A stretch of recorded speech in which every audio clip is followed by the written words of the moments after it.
My name is Evelyn Hart, and at 55, I often catch my reflection in the kitchen window and wonder how I became the woman staring back, lines drawn deep around eyes that used to laugh easily, a mouth that's learned to stay quiet, and hands that have carried too much and held too little. I live in a small town outside Columbus, Ohio, in a two-bedroom rental that costs more than it should for the peeling paint and rattling pipes, but it's what I can afford now after everything fell apart. 2 years ago, I had a husband, a job, and a mortgage, the unsteady but familiar rhythm of a middle-class life. Now, I have debt collectors calling twice a day, a car that groans every time I turn the key, and a mailbox that fills up with letters reminding me how much I owe to people I'll never meet. My daughter, Lila, is 28 and living in Chicago with her partner, Marcus, a kind-hearted nurse who's been more patient with me than I deserve. Lila calls every Sunday, her voice bright and hopeful, pretending not to hear the fatigue in mine.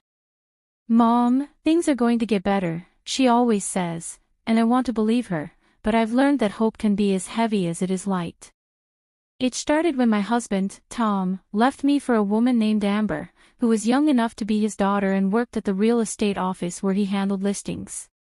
27 years of marriage undone by a Facebook message and a lie about late-night paperwork. I remember the morning I found out, his phone buzzing on the counter, her name glowing like a wound. He didn't even deny it when I confronted him. He just sighed, said, "Evie, I haven't been happy for a long time," as if that somehow made betrayal less cruel.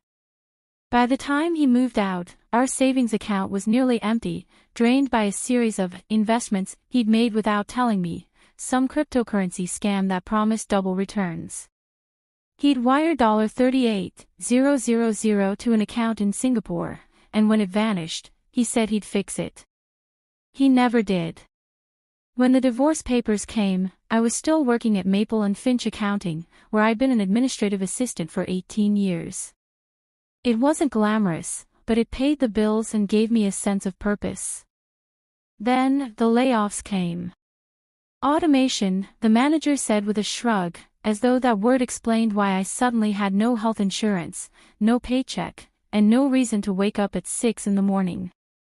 The severance was 3 weeks' pay, barely enough to cover rent and utilities for a month.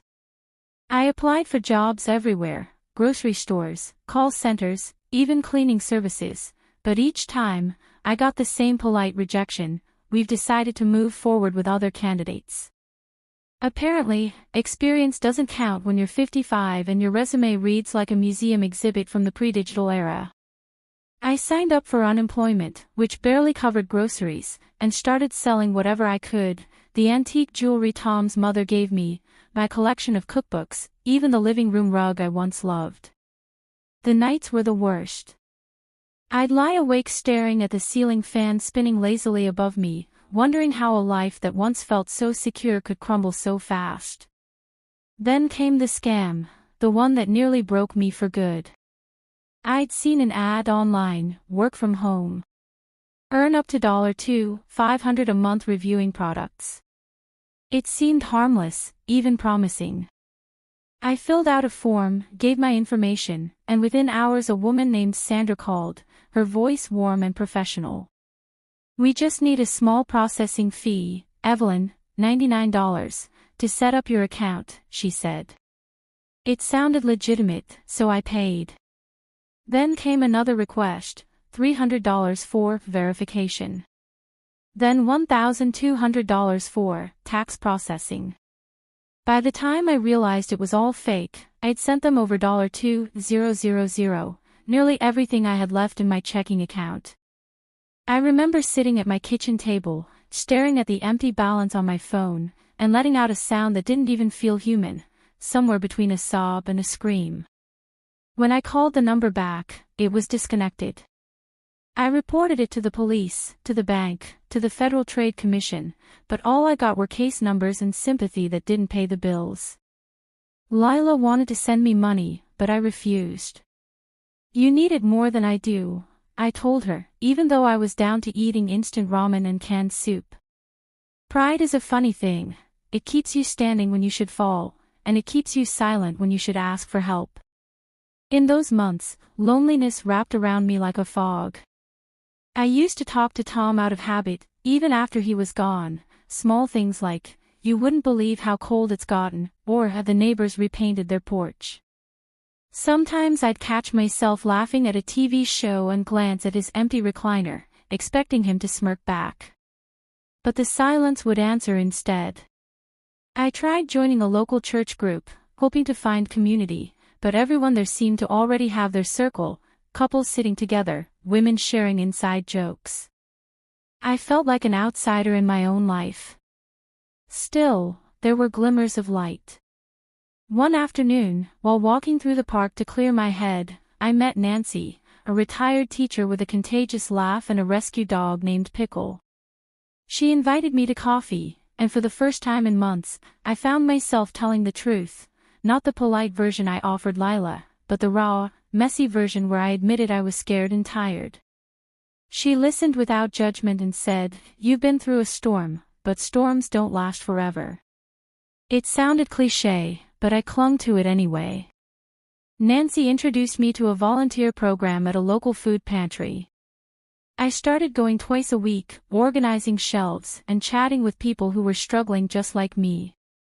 There was a quiet dignity in that place, a sense that even in hardship, kindness survived. Sometimes, when I handed out bags of groceries, I'd see my own reflection in their eyes, weary, but still standing. It reminded me that I wasn't alone, that maybe my story wasn't over yet. I started feeling a small flicker of purpose again. Then one morning, an envelope arrived from a debt collector, $14, $782.49 owed on a credit card I didn't remember opening. When I called to dispute it, they insisted it was in my name. Turns out, Tom had opened a joint account years ago without telling me and had used it for his business ventures. Now that he was gone, it was my responsibility. I could barely breathe. I sat on the floor with that letter in my hand and whispered, "I can't do this anymore." But I did. Somehow, I kept going. After the debt letter, something in me shifted. Desperation has a way of forcing you to act, even when you feel paralyzed. I spent the next morning on the phone with every credit agency I could find, trying to untangle the web Tom had left behind. Most of the people I spoke to were robotic, reading from scripts that began with, "I'm sorry, ma'am, but," and ended with, "There's nothing we can do." But one young man named Caleb actually listened. He told me how to file a formal dispute, walked me through freezing my credit, and even gave me a list of legal aid numbers.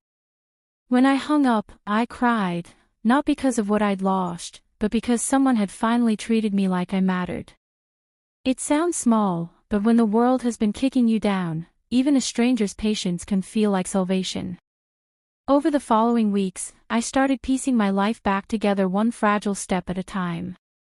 I took a temporary job cleaning offices downtown, $4.14 an hour, working nights from 6 p.m. to 2 a.m.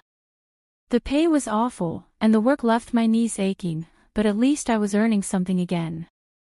The building smelled like bleach and coffee, and every night I'd wipe down conference tables where executives left half-empty Starbucks cups and business cards that probably cost more than my weekly groceries. I told myself I wasn't beneath anyone, that dignity didn't come from titles or paychecks, but there were nights when I caught my reflection in those glass doors and saw only failure staring back. Lila came to visit that spring, bringing with her a bouquet of daisies and that radiant, unshakable optimism I used to have before life wore it thin. "Mom, you look great," she said, even though I'd lost weight and my hair had started to gray in streaks I could no longer afford to dye. Marcus had sent along a care package, homemade banana bread, a prepaid gas card, and a handwritten note that said, "We're proud of you." I didn't know whether to smile or cry, so I did both. Over dinner, Lila told me about her nursing shifts, how exhausted she and Marcus were but how they were saving for a house. "Maybe you could come stay with us for a bit," she offered gently. I shook my head. "You've got your own life, sweetheart." What I didn't tell her was that I couldn't bear the thought of being a burden, or worse, a reminder of everything she might lose if she ever trusted someone too much. Still, her visit left me with a flicker of hope. Maybe, just maybe, I could rebuild something of my own. I started taking online courses in bookkeeping, using a free program offered by the local library.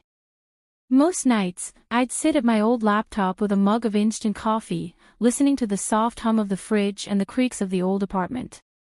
Learning again felt strange, like rediscovering a part of myself that had been buried under years of routine. I was slow, but steady. Numbers made sense in a way that people hadn't for a long time. Around that time, Nancy introduced me to her nephew Eric, who ran a small landscaping business and needed help managing invoices. "It's not much," he said, handing me a folder of receipts, "but I could pay you a couple $100 a month." It wasn't steady work, but it was honest, and for the first time in years, I felt competent again. Then came another blow, not financial this time, but emotional.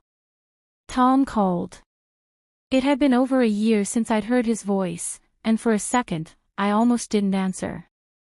"Evie, it's me," he said, as if I could mistake that tone anywhere. He sounded smaller somehow, hesitant, almost broken.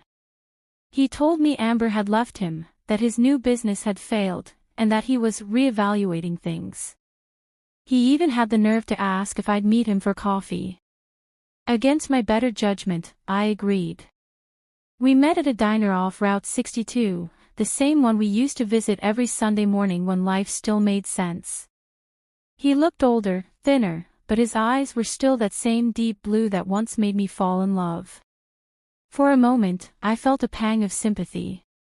Then he started talking, about how he'd made mistakes, how he missed my cooking, how lonely he was.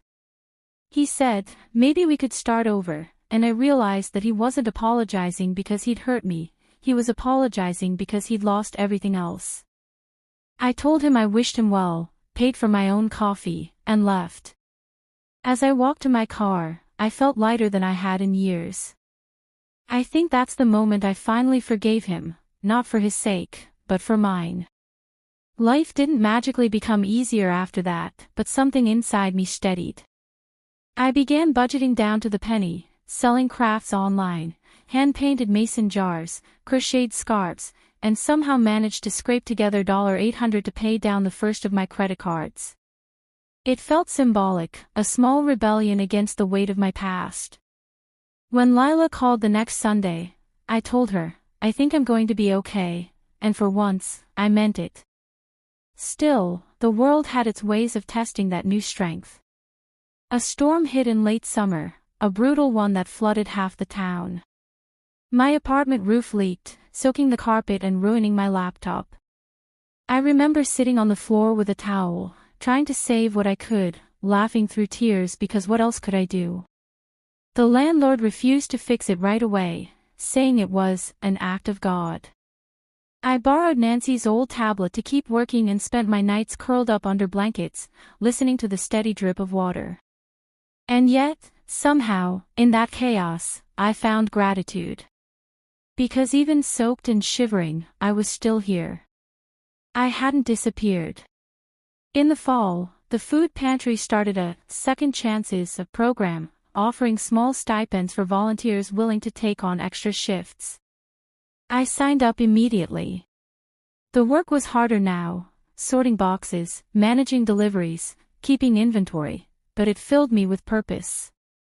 One afternoon, a man came in wearing a worn army jacket, his hands trembling as he picked up a bag of canned food.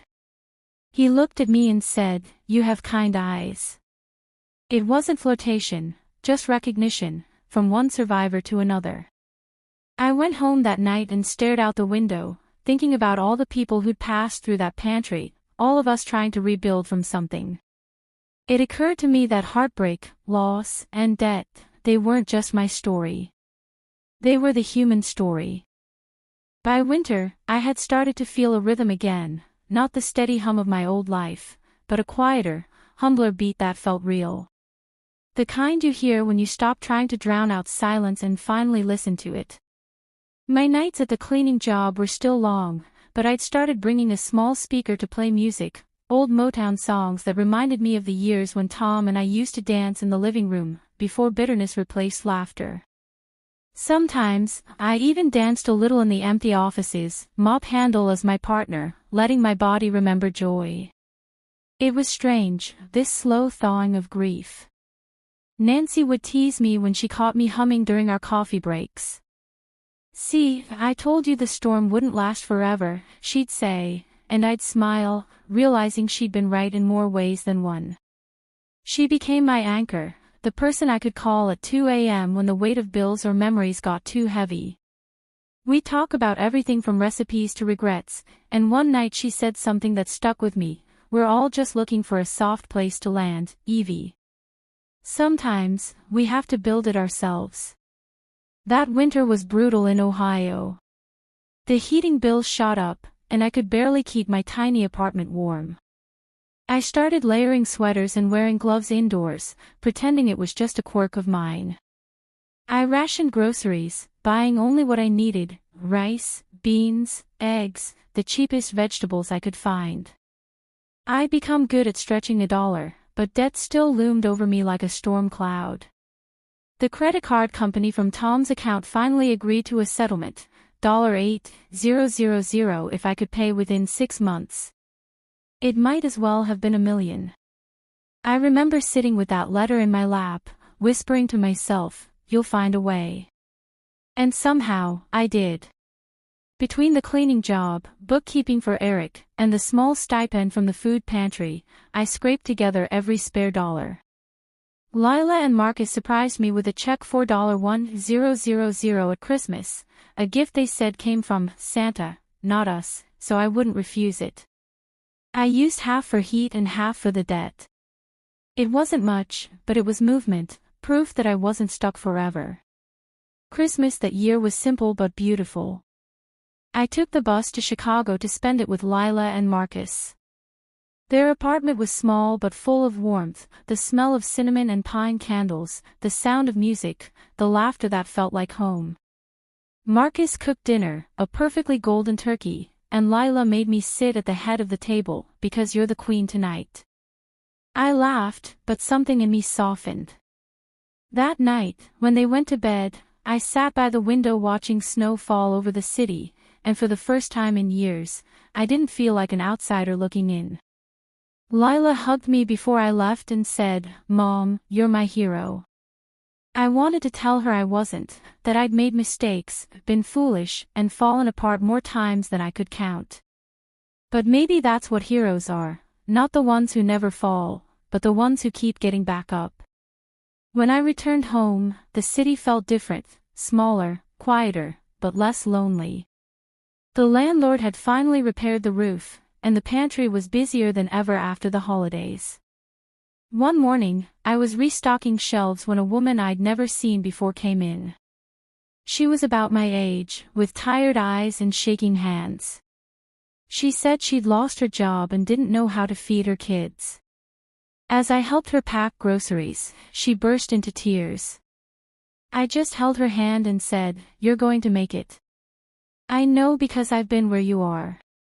And I realized, in that moment, that maybe that was my purpose, to turn my pain into something that could soften someone else's. Still, life being what it is, hope was soon tested again. In early February, I got a call from the Ohio Department of Taxation saying there was a discrepancy in my filings. Apparently, someone had used my Social Security number to claim fraudulent benefits. It took weeks of calls and paperwork to sort out, and though I was eventually cleared, the stress nearly sent me spiraling. One night, when I thought I couldn't take any more, I sat by the window with a mug of tea, tears spilling silently, and whispered, "I just want peace." The next morning, I woke up to sunlight streaming through the curtains, and for reasons I can't explain, I felt lighter. It wasn't that the problems had vanished, they hadn't, but something inside me had shifted again. Maybe peace doesn't come when life gets easier. Maybe it comes when you finally stop fighting the waves and learn to float. Spring returned slowly, and with it came an unexpected opportunity. Eric told me one of his landscaping clients, a woman named Darlene, needed help managing her flower shop's finances. It was part-time, but steady. When I met Darlene, she looked at me over her reading glasses and said, "You seem like someone who's been through hell but still knows how to smile." I could use that energy here. I laughed, a genuine one this time, and took the job. The shop smelled of fresh lilies and soil, and I loved it instantly. The work wasn't hard, entering invoices, balancing books, but it gave me purpose, and Darlene treated me like family. Sometimes, after closing, she'd pour us each a cup of tea, and we'd talk about everything from heartbreak to the price of fertilizer. She told me she'd lost her husband years ago and had built the business from nothing. "People think strength means never breaking," she said. "But real strength is breaking and still blooming again." Those words etched themselves into me. Around that time, Nancy's health began to decline. She'd been battling heart issues quietly, never wanting to worry anyone. One night, she was admitted to the hospital, and I sat by her bedside, holding her hand as machines beeped softly. She looked at me and whispered, "Evie, promise me you won't stop living, no matter what."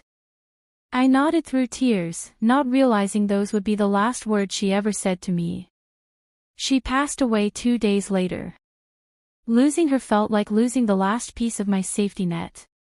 I spent days in a fog, the kind that dulls sound and color. But then, on a quiet Sunday morning, I found a letter she'd left with her niece, addressed to me. It said, "You've come so far, Evelyn. Keep going. Don't let the past define you, let it refine you." I pressed that letter to my chest and cried, not just for losing her, but for the miracle of having known someone who saw me when I couldn't see myself. Her death changed me. It made me braver somehow, made me realize that life is too fragile to live half-heartedly. I started painting again, something I hadn't done since my 20s. Nothing fancy, just small canvases of flowers and sunsets. Darlene let me hang a few in the shop, and one day, a customer actually bought one for $1.40. I couldn't believe it. It wasn't about the money, it was the idea that something I made could bring someone else joy. I called Lila that night and told her, and she said, "See, Mom. You're blooming too." I smiled, thinking of Nancy, of storms and soft places to land, and of all the ways I'd learned to start over. Spring melted into summer, and the world outside seemed to mirror my slow thawing inside. The flower shop became my sanctuary, a place filled with scent and color, a reminder that beauty can grow even from dirt. Every morning, I'd unlock the door before sunrise, the bells chiming softly as if greeting me personally. I'd arrange bouquets, count receipts, water the hydrangeas, and let the rhythm of small tasks stitch me back together. Darlene often teased me, saying, "You've got the soul of a gardener, Evie. You nurture everything you touch." I laughed the first time she said it, but later, alone, I realized she was right. Nurturing was all I'd ever known. I nurtured Tom's dreams, Lila's hopes, Nancy's comfort, but somewhere along the way, I forgot to nurture myself. So that summer, I decided to start over in a different way. I applied for an affordable housing program through a local nonprofit that helped older women facing financial hardship. It wasn't glamorous, just a small duplex unit on the edge of town, but it was mine. When I got the acceptance letter, I sat on my worn couch and cried with disbelief.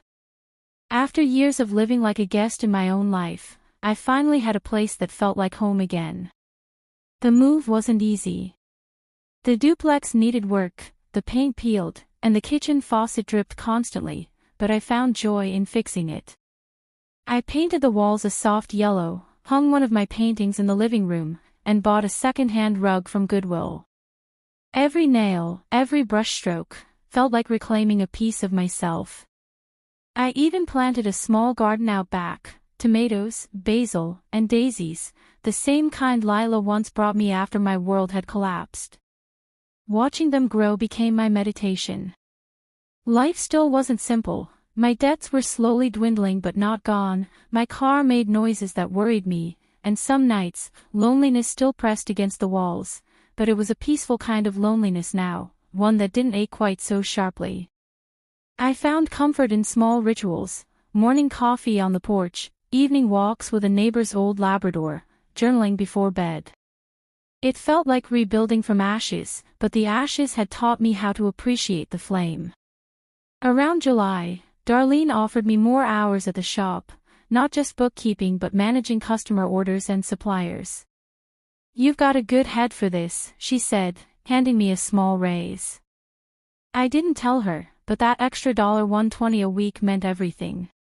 For the first time in nearly 5 years, I was able to pay all my bills on time. That night, I opened my old bank app and stared at the balance. It wasn't much, just a few $100s left after expenses, but it was positive. I whispered to myself, "You're making it, Evie." It was such a small sentence, but it felt monumental. The next day, I treated myself to a small luxury, a book from a local shop, The Alchemy of Loss, about finding purpose after heartbreak. The woman at the counter smiled and said, "That's a good one," and I remember thinking how strange it was that even random kindness could feel like a breadcrumb leading you home. Then, one humid afternoon, I got a message from Tom's sister, Marianne. She said Tom had been diagnosed with pancreatic cancer. I froze when I read it. We hadn't spoken since that awkward diner meeting 2 years prior, and I didn't know how to respond. The next day, Marianne called. "He's asking for you," she said softly. I told her I'd think about it. That night, I lay awake, staring at the ceiling, memories flooding in: our first date, our wedding, the house we built, the lies that tore it all apart. Anger and compassion warred inside me. In the end, I went. He was in hospice care, gaunt and frail, his once sharp voice reduced to a whisper. When he saw me, tears welled in his eyes. "Evie," he said, "I'm sorry. For everything." I sat beside him, took his hand, and for the first time, felt no hatred. Just sorrow, for what was, for what could have been, and for the years we wasted not being kind. He told me he wished he could undo it all. I told him I forgave him. And I meant it. When I left, I didn't cry, not out of coldness, but because forgiveness had already done the crying for me. He passed away 3 weeks later.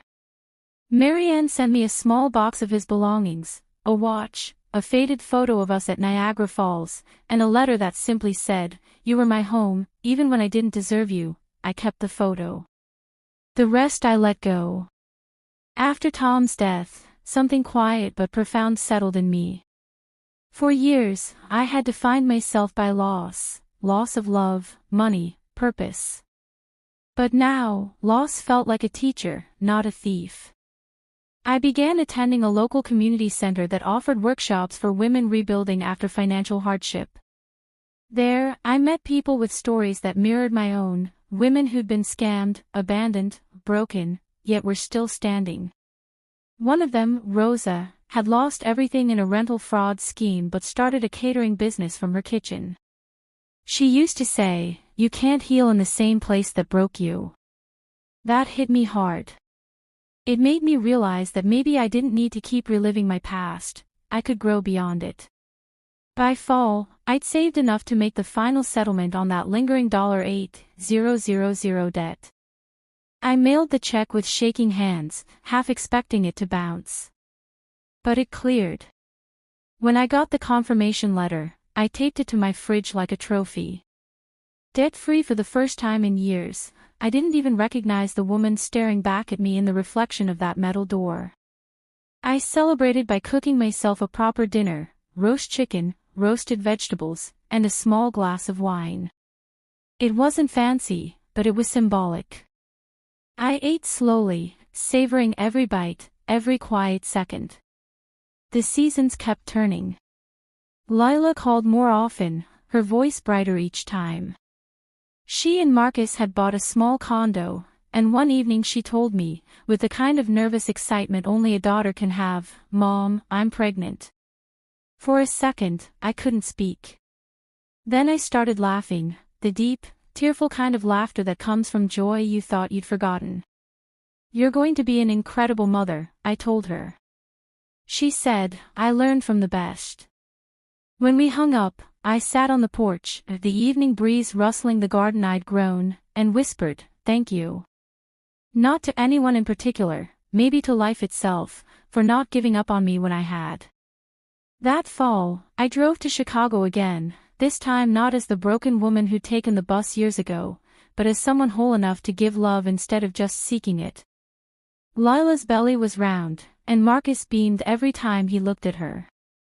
They insisted I stay a week, and every morning I'd make breakfast, humming softly while the city woke up outside. One afternoon, as we sat together on the couch, Lila put her hand on mine and said, "Mom, I want our baby to know you, the real you, not just the stories. You've been through so much, but you've never stopped loving." Her words settled deep inside me like warmth spreading through cold bones. When I returned home to Ohio, the air smelled of rain and earth, the scent of endings and beginnings. My garden had grown wild in my absence, daisies spilling over the fence like laughter.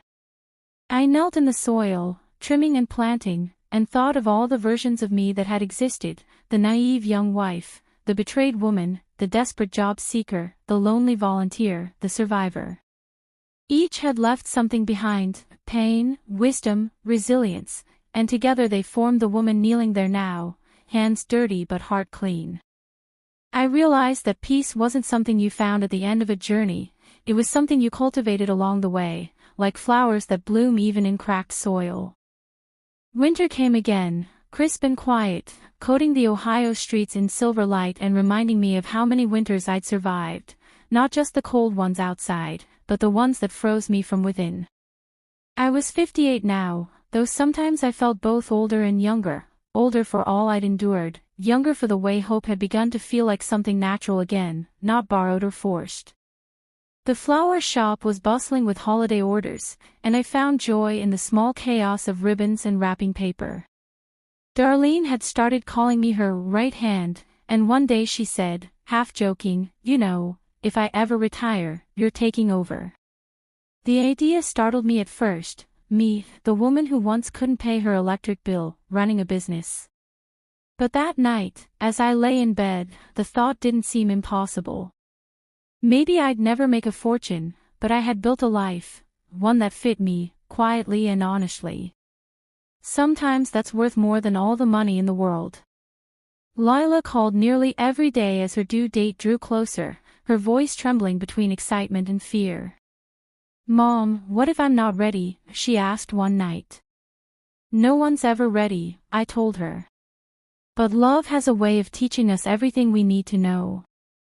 It was something I'd learned the hard way, that love wasn't just romance or family or duty. It was showing up, again and again, even when you didn't think you could. That January, I drove back to Chicago in my old Toyota, the same one I'd worried might not last another year. It made the 4-hour trip without complaint, as if it knew the importance of the journey. When I walked into the hospital room and saw Lila holding her newborn daughter, Amelia Grace, the world seemed to stop. Lila looked up at me, eyes shining, and said, "Mom, meet your granddaughter." I had thought my heart was too scarred to expand anymore, but the moment I held that tiny bundle, I understood that love could rebuild even what life had shattered. Amelia's fingers wrapped around mine, impossibly small and strong all at once, and tears slid down my face, not from sadness this time, but from something deeper. Gratitude. Renewal. A sense that every hardship had been leading here. I stayed with them for 2 weeks, helping with midnight feedings, folding baby clothes, cooking simple meals.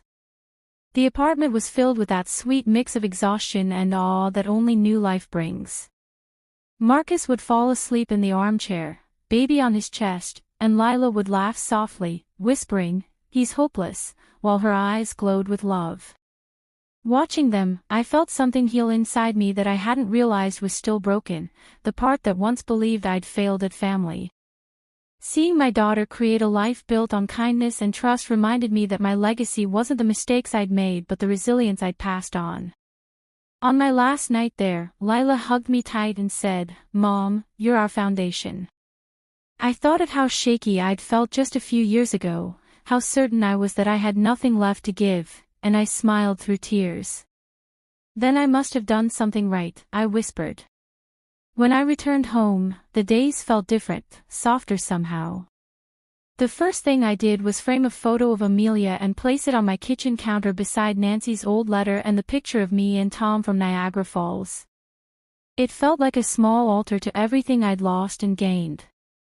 Sometimes I'd stand there with my morning coffee, sunlight spilling through the curtains, and think about how none of it was wasted, not the heartbreak, not the debt, not the loneliness. Each had carved me into someone I could finally recognize and even love.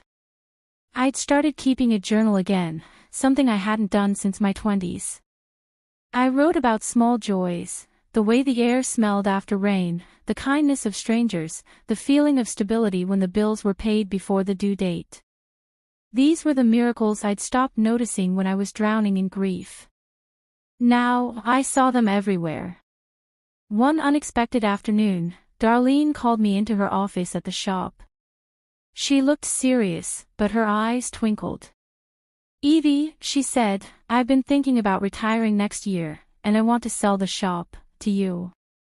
My mouth fell open. "Darlene, I can't afford." "You can," she interrupted gently. "We'll figure it out together. I don't want to hand this place to a stranger. You've given it life again." I didn't know what to say. My heart pounded with disbelief.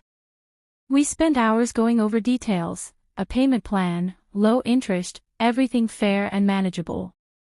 It would take me years, but she believed in me. "This place already belongs to you," she said. When I left that day, I sat in my car for a long time, watching the sunlight fall through the windshield, and whispered, "Nancy, can you believe this?" I imagined her laughing that warm, contagious laugh of hers, saying, "I told you the storm wouldn't last forever." The months that followed were some of the most peaceful of my life. Not because everything was perfect, it never is, but because I'd learned to stop waiting for perfection. There were still bills, still the occasional car repair, still days when loneliness pressed at the edges. But now I had roots, in the garden, in the shop, in the people who had become my family. I joined a small art group at the community center, teaching others how to paint as therapy. Most were women like me, older, bruised by life, but still open to beauty. One of them, a widow named Janice, told me after class, "You've got light in you, Evelyn. It makes people believe things can grow again." Her words humbled me, but they also affirmed something I'd been slowly learning, that healing isn't selfish. It's contagious. That summer, Lila and Marcus brought Amelia to visit. She was 6 months old by then, chubby and endlessly curious, her laughter bright as sunlight. Watching her crawl across my kitchen floor, tugging at the edge of the rug I once couldn't afford, I felt the strangest sense of symmetry, like life had come full circle and was offering me peace in its purest form. We spent the day in the garden, Lila holding Amelia up to smell the daisies. "She's named after you, you know," Lila said suddenly. I blinked in confusion.